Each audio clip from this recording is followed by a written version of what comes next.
Assalamualaikum Ko Dondi. Waalaikumsalam. Masya Allah. Mana aja? Jadi begini kok, Waduh. urusan duniawi ternyata luar biasa. Kayaknya ada kabar gede nih kayaknya nih. Kabar gede banget tuh, luar biasa. Apa tuh? Jadi rukun itu insya Allah akan tetap istiqomah. Tapi urusan duniawi, personalnya itu harus dicukupi dulu kok. Oh gitu? Oh iya. Maksudnya dicukupi apa nih? Ternyata memang luar biasa ya kalau berjuang di dakwah itu ya. Artinya kita pingin dakwahnya tetap konsisten, istiqomah, tapi kita tidak melupakan bahwasannya kita hidup di dunia itu butuh makan. Ya, itu namanya perjuangan ya. Perjuangan. Kalau buat dakwah selain perjuangan juga pengorbanan. Pengorbanan. Itu ngomong-ngomong kaosnya bagus tuh, beli di mana? Wah ini gimmick. Gimmick udah lama gak kesini kan. Herjin, oh hari gini pagan. Hari gini pagan. Kok ada foto gua? Ya kan lu yang ngasih kok. Emang gimmick banget deh Pas. Jadi kita kesini tuh kok sebenarnya kepo. Kepo apa? Kok ini dari bulan Ramadan. Kita kan kalau misalnya konten sama Ramadan kan ya dakwah tentang puasa segala macem.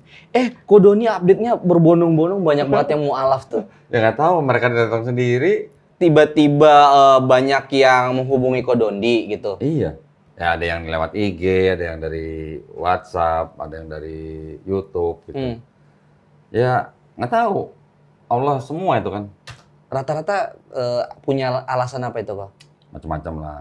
Tapi apa ya? Ada yang galau gitu sama ajarannya gitu. Wah, artinya dialog juga sama Ko Dondi. Ya itu kemarin yang ada Mas Apri itu. Yang mana? Namanya Apri, masih muda, pemuda. Dia orang dari Sumatera Utara. Nah, nama kotanya gua udah lupa lagi, susah soalnya nyebutnya soalnya Pemekaran katanya. Datang ke sini ngobrol, dia cuman bilang katanya bahwa dia sudah nggak percaya bahwa Yesus Tuhan sebesar 50% katanya. Wah, sini 50%. Iya, udah 50%. Nah, udah terus kita ngobrol. Ngobrolnya semua ya dengan santai gitu ya, nggak ada kita ngiming-ngimingin atau kita apa ya, apalagi sampai mengintimidasi enggak. Bahkan karena dia kejauhan ke sini, saya minta tolong teman jemput bawa sini. Pulang aja kita anterin lagi. Tapi gini, saya bilang sama Mas Apri waktu baru datang, saya bilang kita di sini ngobrol ya, saya bilang. Dan kita di sini sama sekali tidak ada upaya macam-macam untuk menarik orang untuk masuk Islam. Iya. Karena di dalam Islam kan La ikraha fiddin. tidak ada paksaan kan. Jadi ya udah selama ngobrol, saya bisa tunjukin beberapa bukti yang di sini. Alhamdulillah. Cuman yang dia belum tahu itu adalah profil daripada Nabi Muhammad SAW. Ya kan wajar dong, karena kan baru belajar. Karena kan dia baru dari luar. Gitu. Ya, tapi alhamdulillah. Nah, teman-teman anak-anak muda yang seperti Mas Apri itu banyak yang begitu. Dan saya dulu waktu bulan Ramadan itu hampir tiap hari saya ditelepon sama Mualaf Center Yogyakarta. Di Mualaf Center Yogyakarta tuh hampir tiap hari orang seperti Apri itu datang tuh. Bener. Nanti ada yang mahasiswa, ada yang udah kerja, ada yang aktivis gereja malah. Serius. Bahkan ada yang nggak janjian di toko baju, ketemu, kenalan, ngobrol, syahadat. The power of hidayah banget sih. Ada yang begitu, ada, bener. Nah, kan waktu Idul Fitri kan kemarin, setelah Idul Fitri kan saya ke Jogja. Wah, itu di sana juga saya dibawa sama Mualaf Center Yogyakarta ke desa-desa binaan mereka. Binaan ya, artinya ini desa ini memang di desa itu memang banyak gereja. Jadi desa itu kita bina gitu. Mualaf Center Yogyakarta bekerja sama kita kemarin kita bina. Binanya ya bukan berarti setiap minggu kajian enggak. Tapi kita mendampingi mereka, terus menyediakan ustadz-ustadz untuk ceramah Jumat gitu ya, khotbah Jumat. Ya hal seperti itu kegiatan sosial gitu. Kok kita tuh pingin diskusi kok. Nah, diskusinya tuh lagi marak. LGBTQ gitu. Di luar negeri itu lagi marak dan Indonesia nggak ada. Bahkan dilegalkan. Emang Indonesia nggak ada? Ko Doni gimana? Gimana? Bukan hanya di Indonesia emang nggak ada.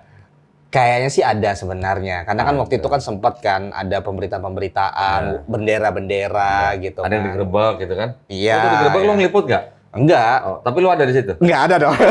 Bahaya nih. Ada, itu mah di mana-mana ada. Nah. Cuma tinggal komunitasnya ini berani apa enggak. Kalau di barat kan udah terang-terangan. Bahkan negara melegalkan kan. Bahkan mereka bisa menikah sama jenis. Sebenarnya kalau dari konteks Bible dan sebagainya itu gimana kok? Udah ke Bible aja.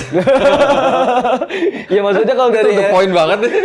dari tujuannya kan itu sebenarnya kok. Maksudnya kalau misalnya di sana kan dari segi negara melegalkan, sedangkan kan lagi-lagi negara dengan agama itu kan suatu hal yang beda konteks ya.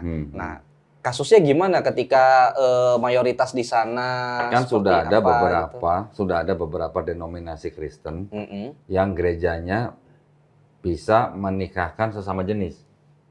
Oke. Nggak semua denominasi ya, nggak semua ya. Tapi kan sudah ada beberapa yang bisa menyediakan pelayanan menikahkan sesama jenis di Eropa. Berarti termasuk menyimpang juga dong? Kalau mau ditanya menyimpang, pasti menyimpang. Kalau berdasarkan Bible ya. Iya. Kalau berdasarkan Bible pasti menyimpang. Nah masalahnya, karena negara sudah melegalkan, berarti kan sudah ada aturan negara.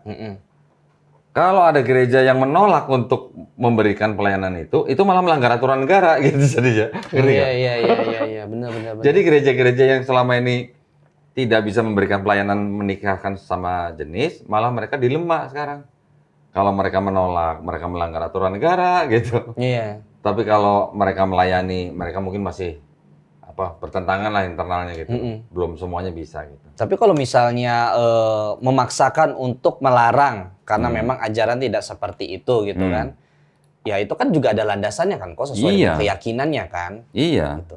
Di Bible sendiri tuh nggak boleh sebenarnya. Nah, kalau misalnya yang membolehkan itu landasannya gimana kok? Hak asasi apa gitu Oh, ya? bicara lebih ke hak asasi ya. Iya. Sekarang juga kan pembicara-pembicara yang dari feminisme ya, terutama juga yang nanti transgender. Itu lagi marak sekarang di Eropa, di Amerika. Lagi marak. Mereka sedang menuntut untuk diakui gitu lah. Di Indonesia pun ada ya. Mungkin sudah ada, cuman kan mungkin belum terlalu muncul gitu. Tapi kan kita ya bicarakan ini kan soal perilakunya ya, bukan bicara soal personal sosialnya. Ya. Kalau Ko Doni sendiri pernah membahas terkait itu? Males gua. Tapi dulu sih pernah. Waktu yang Bible ada beberapa ayat yang mengindikasikan ini yang disebut LGBT nih, yang dimaksud gitu ya, LGBT ada. Tapi istilahnya jauh sekali yang dari kita bayangkan. Apa emang? Bukan ya? Iya. Kan kalau ke sini kan harus berlandasan dengan ini dong. Nah, gua nggak tahu nih. Ini kan ada TB. Udah tahu TB2? Apa itu TB2? Terjemahan baru versi 2. Oh, nggak tahu. TB2. Selama ini kan yang dipegang di Indonesia kan TB kan, terjemahan baru kan. Ini berarti yang paling baru lagi? Iya, itu baru. Itu baru 2023 tuh keluarnya. Nah, ini kan yang terjemahan baru nih. Ini kalau nggak salah kan terbitan tahun 1974 nih. Ini 2023. Perbedaannya signifikan kok? Ada beberapa. Ya, ini ada buku penjelasan ini. Apa aja yang di... Oh, ini ya memang koreksi. ada penerangannya ya di sini ya? Banyak juga sih sebenarnya. Ada beberapa. Ini ada yang buat tandain kuning nih. Baca nih. Yang paling bawah tuh. Tanda kurung tegak dalam perjanjian baru TB2, teks-teks yang ditandai dalam kurung tegak tidak terdapat dalam beberapa naskah kuno. Jadi yang tadinya di TB tidak diberi kurung tegak, di sini ada yang diberi kurung tegak. Jadi pada penambahan lah berarti intinya. Pada versi yang ini mereka mengakui bahwa ayat itu tidak ada di naskah-naskah kuno yang sebelumnya. Jadi artinya itu adalah dipandang itu ayat-ayat yang ditambahkan belakangan gitu. Ayat tambahan. Tambahan ya. Kalau Quran nggak bisa kok begitu kok. Coba, saya pengen tahu juga nih. Lu bacain ya? Ya, mana? Tapi ini nggak ada hubungan sama LGBT sih sebenarnya. Nah. Jadi kita sebenarnya mau bahas apa ini? Ini kan nanti, ini cuma ngasih lihat doang. 23 ayat 1. Orang yang tidak boleh masuk jemaah Tuhan. Ayat 1. Iya, baca. Orang yang hancur Kok berhenti? Orang yang hancur buah pelirnya atau yang terpotong kemaluannya janganlah masuk jemaah Tuhan. Oh, di sini sebenarnya penekanan untuk melarang. Bukan, ini sih bukan. Gue cuma ngerjain lu doang. Gue marah banget. Itu tentang apa kok? Ini orang yang tidak boleh masuk jamaah Tuhan. Ya berarti salah satunya orang yang hancur buahnya gitu. Nah, kalau yang berhubungan sama LGBT ya ngaruh dong, masuk konteks dong berarti, Kong. Emang ini mau bahas nih buah nih. Nih sebentar nih. Nah nih. Ayat 17 nih. Baca. Menentang persundalan di tempat kudus di antara anak-anak Kok jadi pelan suaranya? Tadi kencang. Takut salah ya. Di antara Takut kaget. iya. Di antara anak-anak perempuan Israel janganlah ada pelacur bakti, dan di antara anak laki-laki Israel janganlah ada semburit bakti. Tahu nggak? Enggak. Semburit bakti. Apa itu? Bakti apa? Servis kan? Iya. Pelayanan kan, Iya. bakti kan? Semburit apa? Waduh. Hal-hal yang berkaitan dengan belakang ya. Nah, ya. Oh. Ya, coba gua melihat ya yang di versi yang baru nih ya. Oh, sekarang udah agak sedikit berbeda tuh. 23:17. Di antara anak Semburitnya hilang. perempuan Israel pelacur bakti, dan di antara laki-laki Israel pun janganlah ada pelacur bakti. Oh iya. Ya, yang di sini iya, semburit, iya. di sini jadi apa? Pelacur. Hilang ya. Hilang kan? Mm-mm. Kan tadi kan dibilang kan semburit bakti, berarti kan untuk laki-laki kan? Mm-mm. Berarti itulah yang dimaksud dengan LGBT. Khususnya yang gay ya. Versi Bible-nya ya. Mm-mm. Istilahnya tuh itu gitu. Mm-mm. Nah, ini ada aturannya nanti. Kan dibilang janganlah, berarti kan nggak boleh. Iya dong. Pelarangan. Jadi Bible melarang. Ya. Nah, kalaupun ada Bible yang membolehkan, berarti lebih ke hak asasi berarti. Larinya kata ke situ, katanya. Itu kenapa di Indonesia juga bermacam agama, keyakinan melarang masuknya LGBT. Kemarin saya kalau nggak salah lihat video seorang pendeta. Saya sebut namanya nggak apa-apa ya. Namanya pendeta Mel Atok. Kalau nggak salah dari NTT. Saya dengar ceramahnya dia tuh begini, khotbahnya dia begini. Saya bersyukur di Indonesia mayoritas Islam gitu. Alhamdulillah. Karena apa? Karena kalau bukan mayoritas Islam mungkin sudah kebejatan di mana-mana kan. Wah, boleh juga nih statementnya gitu ya. Berarti dia mengakui kalau ada Islam atau mayoritas Islam, hal-hal yang berbau kebejatan itu tidak bisa berkembang lah gitu ya. Ya, boleh gua kasih tangan jempol boleh dong. Iya dong, boleh dong. Karena kan itu kan lagi-lagi kan bicara soal yang sama-sama sepakat untuk tidak masuk di Indonesia. Tuh. Nah, ini gue juga nih ada nih. Ya, ini bukan apa ya namanya? Bukan menuduh enggak, cuman baca dulu ya. Nih, Yohanes 13 ayat berapa nih? 13. Enggak, 22. Atau dari 21 lah, enggak apa-apa lah. 21, 22 coba. Setelah Yesus berkata demikian, ia sangat terharu bersaksi. Oh, kalau ini nggak ada buahnya, suaranya kencang nggak apa-apa. Aku berkata kepadamu, sesungguhnya seseorang di antara kamu akan menyerahkan aku. Murid-murid itu memandang seorang kepada yang lain, mereka ragu-ragu siapa yang dimaksudkannya. Seorang di antara murid Yesus, yaitu murid yang dikasihinya, bersandar dekat kepadanya, di sebelah kanannya. Oke, sampai situ aja dulu. Oke. Apa di situ? Bersandar dekat kepadanya. Ya, di sebelah kanannya. Itu bahasa Berarti Indonesia di kan? sini. Ya, bahasa Indonesia kan? Iya. Kalau baca ini berarti bersandarnya di Kanan. kira-kira maksudnya di sini, mana? Di sini. Di situ. Iya. Gue punya bahasa Inggris nih. Atau ini aja, ini bahasa Inggris nih. Kan sama isinya. Waduh, keluar lagi tuh persan udah di rukun itu. Yohanes berapa? 13. Nah, ini ya, ini 13 nih. Ini kan bahasa Inggrisnya nih. Nah, nih, 23-nya nih. Kan tadi yang gua tanya kan 23 kan? Ya, seorang yang diantara Bersandar kepadanya. sebelah kanannya. Nah, coba sekarang yang 23 nih. Now there was leaning on Jesus' bosom one of his disciples, whom Jesus loved. Leaning on Jesus. Bosom. Nih, bosom. Ini bosom. Oh, bukan di sini berarti? Bukan, ini shoulder. Ini bosom. Oh, berarti beda ini dong, Ya. beda Kalau kita baca apa? pengertian. Bersandar Di padanya, sebelah kanannya. Sebelah kanan. Bersandar kepadanya kan berarti kan kemungkinan besar di sini. Kalau yang ini leaning on Jesus bosom. Bosom tuh ini. Jadi muridnya tuh laki-laki apa perempuan? Nah, masalah muridnya laki-laki atau perempuan harus ngelihat tafsirnya nanti. Oh. Oke. Tapi berarti pengertian sudah berbeda nih. Ya, kan di sini kan sebutnya apa? Coba baca lagi yang ayat 23. Seseorang di antara murid Yesus, yaitu murid yang dikasihinya, bersandar ada istilah dekat kepadanya. murid yang dikasihinya, kemudian baru bersandar. Disayang lah. Ya, kalau di sini kan berarti apa nih? Now there was leaning on Jesus' bosom one of his disciple whom Jesus loved. Cintai. Ya, kasihi lah. Mm-mm. Jangan cintai, kalau cintai ntar pesannya gimana gitu kan. Iya. Kasihi. Kasihi. Kalau secara tradisi, ini yang dimaksud adalah murid yang dikasih adalah Yohanes. Namanya Yohanes. Yohanes anak Zebedeus. Oke. Tetapi kalau secara umum, dan juga dilihat dari tulisan-tulisan di luar Bible, itu ada juga yang disebut murid yang dikasih itu nggak cuma Yohanes anak Zebedeus. Beda pengertian berarti. Di dalam beda Bible orang. di dalam Bible pun itu ada juga yang dikasih Yesus adalah ada yang namanya Lazarus yang dibangkitkan dari kematian. Lazarus juga orang yang disebut dikasih oleh Yesus. Kemudian ada satu lagi Maria Magdalena. Maria Magdalena tapi kan perempuan nih. Dia tidak termasuk di dalam daftar 12 murid.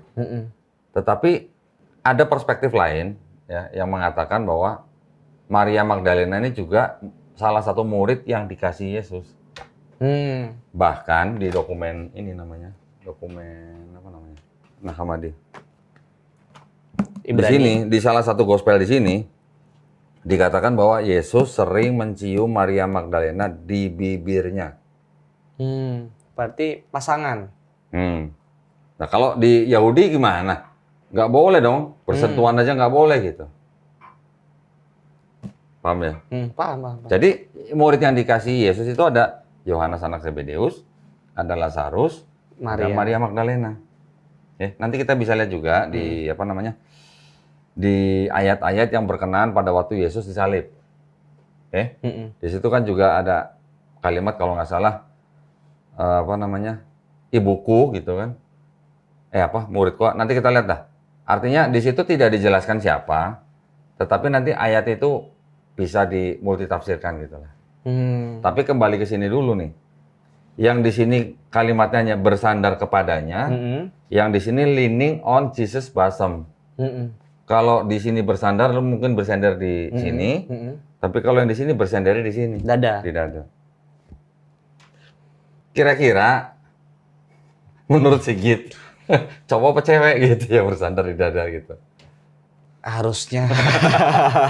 Susah nih ngejawab nih. Karena kan saya tidak ada pengetahuannya kok. Nanti saya salah menjawab. Itu masalahnya bahaya. Gue juga nggak boleh ngomong sembarangan. Iya, betul. Ini kan gue berdasarkan teks. Boleh di-shoot nih teksnya. Mungkin siapa yang bisa zoom? Gue bacain ya. Now there was leaning on Jesus' bosom one of his disciples, whom Jesus loved. Bosom, ini ada kata bosom. Ya. Bosom tuh? Ini. Dada. Ya kan pertanyaannya, siapa yang bersandar di dada Yesus? Gitu kan? Di sini kan tradisinya kan menafsirkan bahwa yang bersandar itu murid yang dikasih adalah Yohanes anak Zebedeus. Berarti yang bersandar kan laki-laki. Apakah itu indikasi apa kita nggak tahu lah ya. Waduh, karena pembahasan konteks ini kan. Nah, lu yang mulai? Aduh. Kan lu yang mulai. Nah, ini sekarang tambahin lagi nih. Ini Tapi kan itu tadi perjanjian lama baru kok. perjanjian baru. Ini 23 ya. 24-nya Simon Peter, coba lu perhatiin ya bahasa Indonesianya. Simon Peter therefore beckoned to him that he should ask who it should be of whom he spake. Artinya, coba bacain terjemahan bahasa Indonesianya. Kepada murid itu, Simon Petrus memberikan isyarat dan berkata, tanyalah siapa yang dimaksudkannya. Ini judulnya apa? Kan Yesus apa? Memperingatkan Yudas. Memperingatkan Yudas, artinya memperingatkan murid yang akan berkhianat gitu kan. Nah sekarang, itu tadi ayat 24 kan, sekarang ayat 25 nih. He then lying on Jesus' breast. Murid yang duduk dekat Yesus itu berpaling dan berkata kepadanya, Tuhan siapakah di situ itu? Di sini ada kata breast nih, Jesus breast nih. Breast itu apa? Saya tahu itu artinya. Iya, ada nggak di situ? Dada, tidak ada. Adanya apa coba bacain? Di sini murid yang duduk dekat Yesus itu berpaling dan berkata kepadanya. Oh, nggak ada bersandar di dadanya. Tidak ada. Bersandar